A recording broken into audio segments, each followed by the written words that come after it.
Good morning. This is the Innovation Conversation. How you doing, Tom? Good, Kevin. How are you? How's the holiday season treating you? So far, so good. All the Christmas shopping is done. It's Ooh. so yeah. So Clicks this or bricks? uh-huh. Clicks or bricks? A little bit of bricks, but mostly clicks. I must admit. I must admit.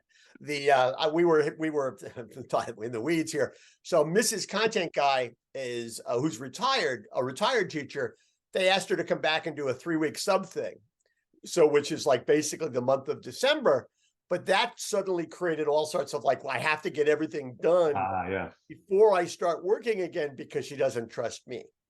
So All right. okay, Well, good you guys got it done. yeah, it's all done. So we're good. So this is the last innovation conversation of 2023. Go figure. The year is just about over. And a spoiler alert, we're coming back in 24. So that's the God but willing. sometimes we do this, and I thought this would be a great year to do it. We do predictions. So what do you predictions for 2024? So I think you have 3 or 4 of them. I have 3 or 4 of them. So why don't you start? I Predictions. will say in general, other years have been easier to come up with 3. I think it's like we're in just such an interesting time now with mergers and, FTC suits and inflation or maybe deflation and where our market's going and whatnot, that it's an interesting time. But I was able to come up with 3. My first one is that one of the 3 big chain drugstores gets acquired by a non-traditional acquirer. Okay, meaning could that be a It could be a by a non-drug chain. Okay, well, could it be an investment? Could be an investment group, could be a different retail format, expanding into that area, taking advantage of the real estate, the footprint and the customer base. Could also be one of these other partners, a non-traditional being it wouldn't be one of these necessarily, but a DoorDash or an Uber or or somebody, kind of maybe not US based version of one of those. It's funny. I was going to ask you that. What do you think the odds are would be somebody from outside the US? And I'll pick a name just because it's the first name that comes to my mind. And the audience should know we haven't talked about this in advance. So we haven't. No. Yeah. Could Alibaba come in and buy CVS? Yeah. So pick 2 names. Yeah. So that's the although I would think of the 3, I think CVS is the least likely to get acquired. Okay, but the other 2 you can see, just given kind of the state of the business and the lack of clarity of strategy, that they're vulnerable now, and in one of those cases you could see the best outcome for the shareholders being an acquisition. Right. And I mean, I used Alibaba. I think there would be concerns about a Chinese company coming in and buying the drug records of 40% of the United States. Yeah, but I do think that maybe a company like the Korean company that owns Good Food Holdings, right? Mm-hmm. That kind of company could come in and do something, even though they've been playing at this point largely in the independent sector. That would be a really interesting kind of move for them. I mean, across, you have basically 3 different approaches to the customer value proposition across the 3 big players. We'll take way too long. We could have a whole session on that. But in all cases, the real estate is pretty good. The footprint could be useful, right? With the right model. And then, the customer, access to the customer base is certainly a very nice to have, as well. So I think that, we could be getting to the point where one of those gets acquired in 24. Okay. I like that one. That's an interesting one. Gives us something to watch for. Okay. So I really wanted to work hard at not having like all my predictions about Amazon. So I'll give you my first one, which is going to be Amazon related. And I'm going to give you actually 2. I'm not sure which one I I actually wanted to go with, so I'm going to give you both because what the hell, I can, right? Is this 2 of your 3 or 1 of your 3, which It's has 2 parts? actually, if you consider these as 2, then it's 2 out of 5. But Okay. it's Oh, really, okay. but you pick whatever. I got ambition. That's all right. So, the one I'm more confident in is that this year, Amazon will decide to shut down one of the businesses or initiatives in which it's heavily invested. And I don't know if it's healthcare, I don't know if it's grocery, or I don't know if it's Alexa. But I think one of the things that will happen in 2024 is it's going to shut down one of them. I just think that there was a point where they're just going to decide that that's, that the we want to be all things, the everything store approach to everything Yep. subside. So the other one is, you can tell me which one you think is more likely. If Okay.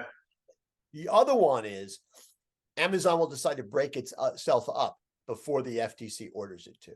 Ooh. Well, so on the second part, I mean, even from back, I would not quite when I was there, but not long after I left, when it was clear kind of Amazon was heading to this, place of scale and breadth, that it was, and there's been, hints of of concern of antitrust at Amazon for probably almost a decade now, even when they were much smaller than they are now.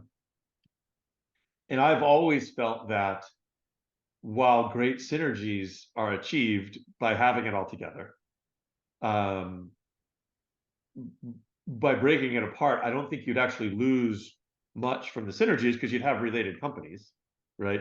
It's pretty easy to do partnerships between these companies that very well, and that the overall market cap of the broken up company could be more valuable than the sum of the parts. Scott Galloway argues that in terms of shareholder value, breaking them up is exactly the right thing to do. Yeah, I think it would be. The retail business wouldn't be, super valuable. However, if the advertising business is part of the retail business, which in a world of retail media and whatnot, it probably would make sense that should be. Then I think the retail business can be pretty valuable, way more valuable than it would have been pre-retail media. So, again, I just don't know, if Amazon would step out and do that. Maybe depending on how they see the case against them shaping up, maybe they, but it's not like this is going to be the only time in history that they're going to be, or the only time forward that they're going to be challenged. Geographies across the world, with a consolidated business is going to face this scrutiny. So, yeah, I think that I don't know the 24 timing on that, but that doesn't seem super outlandish to me. And frankly, what about my first one? What about my pull the plug on one business? You think that's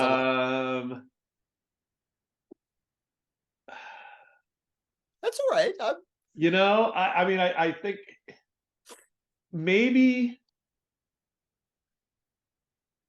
I don't know. It's hard for me to see. I mean, at some point they will. They're either going to succeed or they're going to find the place for that business to kind of exist in a supportive way of the rest of the model, and keeping it going. I don't know which of those 3 I would handicap to be the most vulnerable, just given the strategic importance of the 3 of them. Maybe the least strategic, frankly, would be the A word. I can't say it because I have a device next to me. Maybe the least strategic because as you build voice, as you build voice and AI out in all that you do, maybe you don't need that specific, platform or offering. I don't know. It's a good one. I think that my sense is, and it's completely uninformed, is that their tolerance for pain is not what it used to be. Correct. Yeah, no doubt. And so that's why I think that. Okay, give me your second one. Okay, well, this was going to be my third, Okay. but because of your first, it's going to be now my second. Okay. And it's kind of an anti-prediction, but it was, we do not see substantial grocery format change for Amazon in 2024. So, So we you think know, they make little or no progress from where yeah, I don't think there's a big, I don't see the makings of a big splash in that, being, the team that they have around this has been in place for some time now. Um, the offerings, they're bringing the offerings together a little bit, where you have Amazon Fresh experiences on .com. There's a little bit of synergies across the formats. We've talked at length about how we don't see them leveraging the real synergy across, or unified customer experience across the capabilities. I know they talked about this idea of a universal cart, right? Where you'd have a cart that you could carry across the Amazon formats.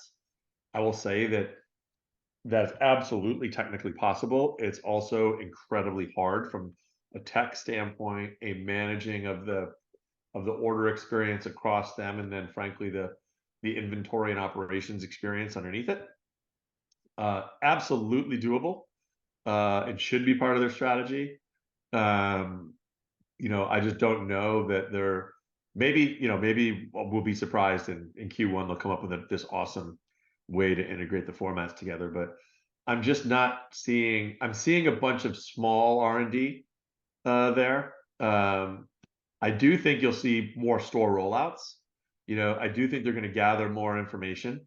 They're going to try some things, but I don't see, if we waited a few years to get a Krispy Kreme kiosk in the front of our Fresh store, and to change the tone of the environment, the color scheme and whatnot, but we haven't made any real format changes underneath in the last few years. I don't know that we're going to see one this year. So maybe that's kind of a weak prediction, no, that I we're think not that's going to see a big, but it feels like we're due for a big one, and I just don't see it coming. I hope as a shareholder they have a really good one, but I don't see it.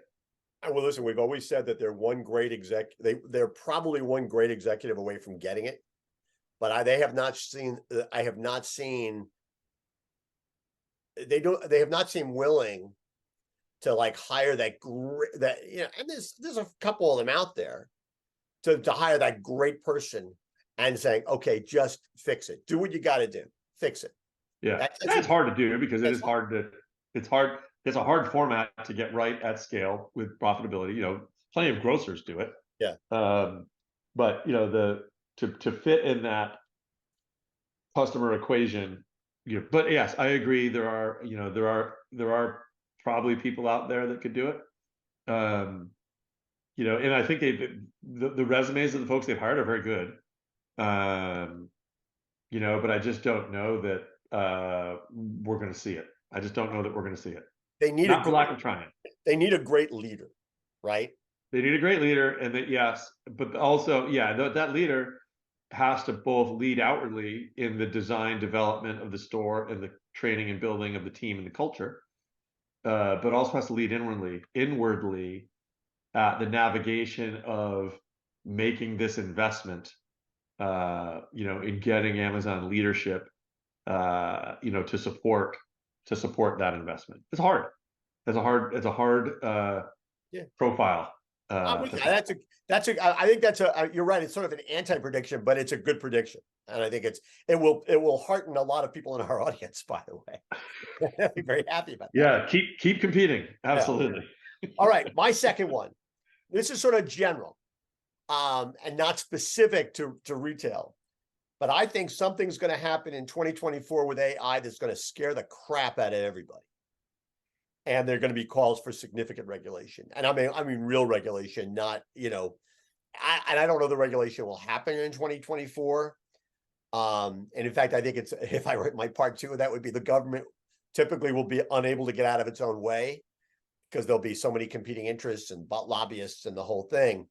I just think something is going to happen with AI that's just going to scare people. And could come with the election, and that something will be out there that it'll be that tipping point at which people will say, "Oh my God."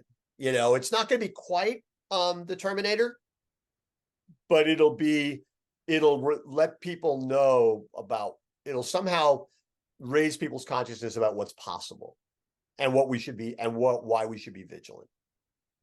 Yeah, it's scary to think about, but I was trying to think as well for my predictions around AI, and will there be a moment of reckoning, that that something goes too far.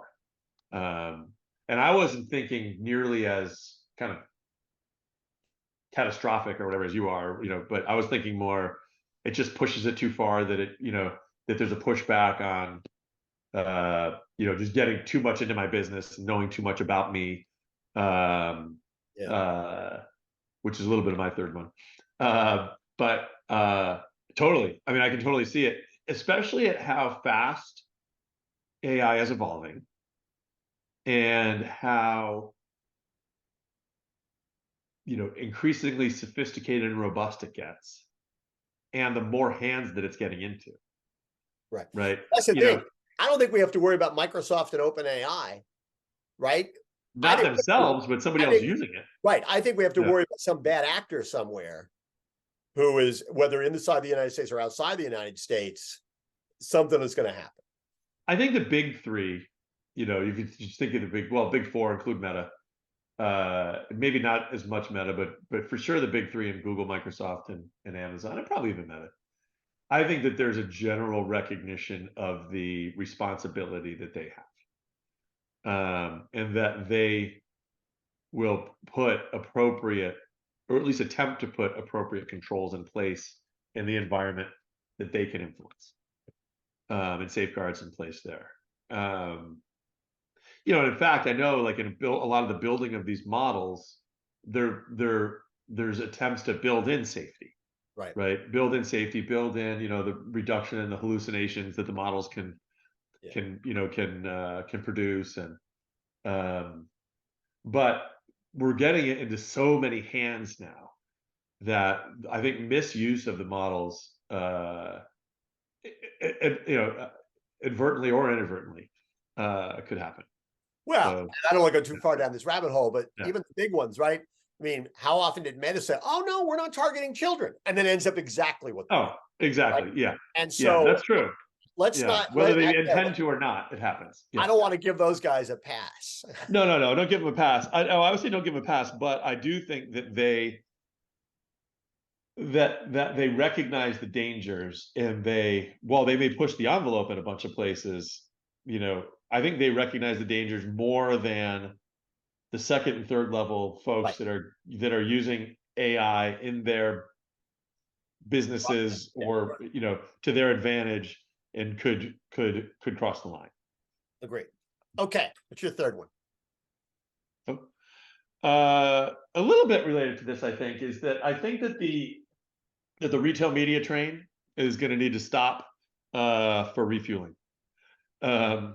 I think that this is going to we've got a little ways in front of us now, but I think that the explosion of retail media,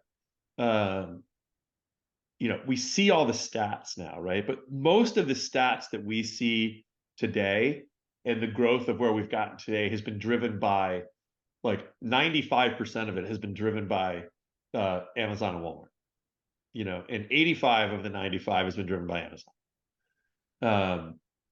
And I think this year you're going to see a bunch of new retail media growth come from other players, right? Other retailers. We've talked about retail media. We've talked about, most any retailer of any size has built their own retail media network, has hired folks out of the ad business, or promoted from within, has a snazzy name for their ad network, and they're working hard to get lots of manufacturer dollars there, and building ad capabilities into their offerings. I think that we're still relatively immature, but I think with the amount of money that's moving into this, and the need for retailers to produce outcomes for brands, you're going to see just a massive explosion in the retail media impressions that are presented to customers, right? So, and that's going to go across digital experiences, and it's certainly going to start uh, uh, propagating in the stores quite a bit. So whether that's just more placements in store, whether that's electronic, shelf edges in store, whether that's display advertising in store. Um, and, I know it's really early because we just had, the Black Friday, Prime Video examples of QR codes and stuff, but I'm already seeing in the couple of weeks since then, QR codes everywhere, Right. in media. So I think there's just going to be such a push on that by this time next year, this notion of ad load is going to become a problem, and that retailers are going to be hearing from customers, and customers are going to be turning away from the experiences that don't provide them value, right? It's funny. So, okay, so my last one was going to be, Bob, another one other than this, was actually going to be that there'll be mergers and acquisitions in the retail media space. I think there has to be. Yeah, because there has to be some consolidation. There's Yeah. way too much stuff out there right now. Not everybody can't make it. And so in the same way you saw some mergers and acquisitions in the e-commerce space, right? Yeah. And in the same way, you're starting to see consolidation in the streaming media space, right? Hulu and Disney I mean, even though they're owned, they're going to combine them on Paramount and Amazon are talking. I mean, you're going to see more of that. And I just think you're going to have to, because the economics don't work. And at some point, retail media company A and B and C are going to decide they could actually be better together. Yeah. And it'll be interesting to see how that works. And the performance bar is going to become more challenging the more competition there is for retail media, right? And now there's just so many new dollars there that all retailers need to do is just make media inventory available, and have reasonable return on that, and you're going to be okay in the near term. But ultimately, and ultimately is going to come up quick because you're going to go through now another year of budget cycle. The retailers are going to have to perform on that. And I just think that inundating customers literally everywhere you turn with ads, you just do the math, right? On the money that's being spent, the shopping sessions that are being conducted in store and online, like you're talking about like many dollars worth of cost being spent on every shopper trip. And that's just too much for customers to consume. So I think there's going to be a pushback on that. Okay. I'm with you. 1,000%. Okay. So my third and final one. I don't know. Do you have a fourth one or is that your last one? No. Okay. So here's my last one. And this won't be a surprise to anybody who reads Morning News Beat, but my last one is that the FTC will reject the Kroger-Albertsons merger, but the companies will succeed in getting the courts to allow it. Then what's going to happen is prices will be stable. Prices will come down in the short term. And then Kroger will be able to say, see, we lowered prices, when in fact, all they've really done is taken advantage of the economic tailwinds, because as the economy gets better, prices come down, there's less inflation, maybe there's a little deflation, prices will come down. And so they'll be able to say that. And I think ultimately and if I have to sort of top that off, my prediction will be that the public policy conversation this country needs to have about the nature of competition will not happen. It will, just because there's just way too many competing interests. It is nuanced. It requires some decent, some sophisticated analysis that I'm not capable of. But I don't know whether I honestly don't know whether the Kroger-Albertsons merger should be allowed. I don't know. I mean, I think it will enable them to compete better going upstream. I think that what the impact downstream could be really negative and not good for consumers long term. But I think that's a conversation that needs to happen. I think the merger will eventually be allowed, and I think the conversation will not happen, which I find sort of depressing. But what are you going to do? Yeah, I mean, I think the conversation does need to happen. It's probably needed to happen for a while, but certainly there's just more. There's more instances of questioning of competitive behavior that touches consumers now. It's as much as we've seen in a long time.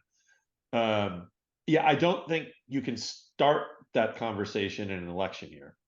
So I think that's that timing's against the conversation.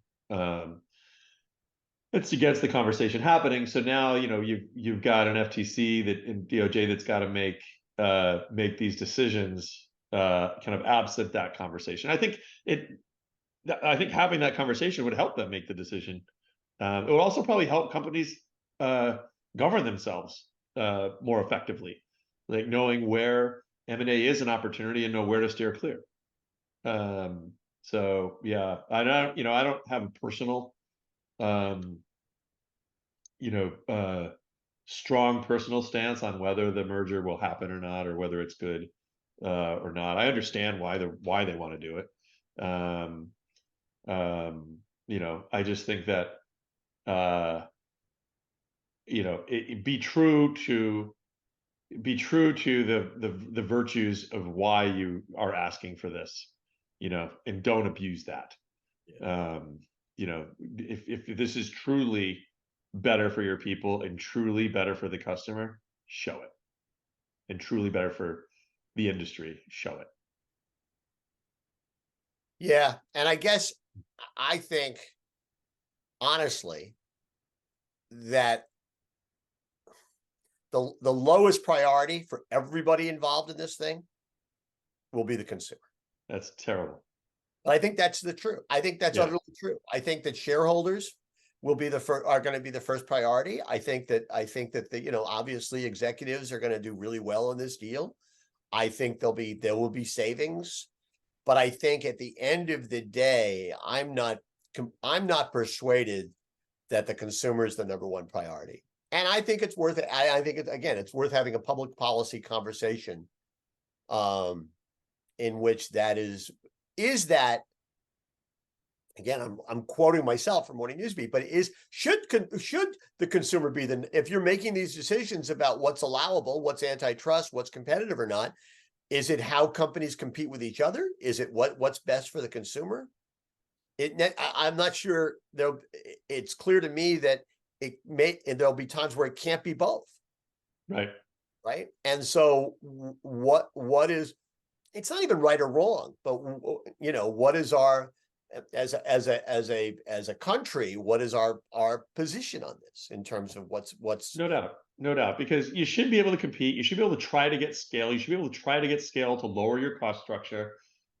Scale and lowering your cost structure should help you offer lower prices to a customer, should help you in your negotiating position with suppliers.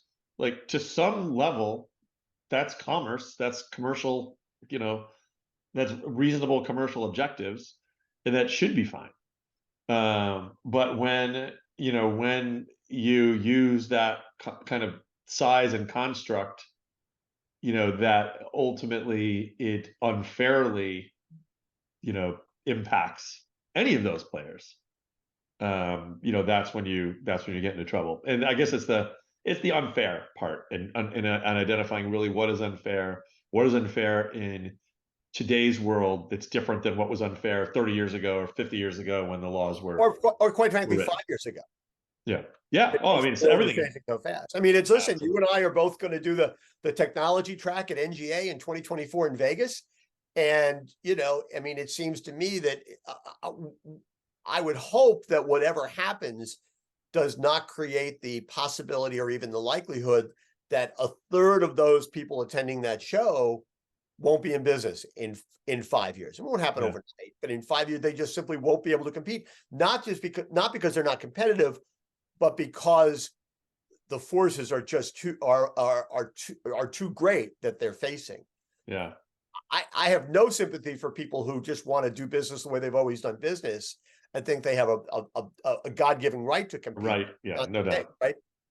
But I think it is not fair when the forces are so great that no matter what you do, you can't compete. So anyway, I'm okay. So those are our predictions. Some of them are a little depressing, but we'll be back in 2024 on an every other week basis, as always, to kind of track these things as they go along and talk about all the new innovations that are taking place. And listen, I just want to thank you, for your friendship and for doing this every other week. You make me smarter. I know you make the Morning Newsbeat community smarter, and I can't tell you how much I appreciate that. Oh, I appreciate the venue. I appreciate your friendship. And I look forward to this every week. It's a bright spot in the week, and I welcome the opportunity to keep it going. Sounds good. All right. Happy holidays, and I'll see you next year. Happy holidays, everyone, and happy New Year. Take care.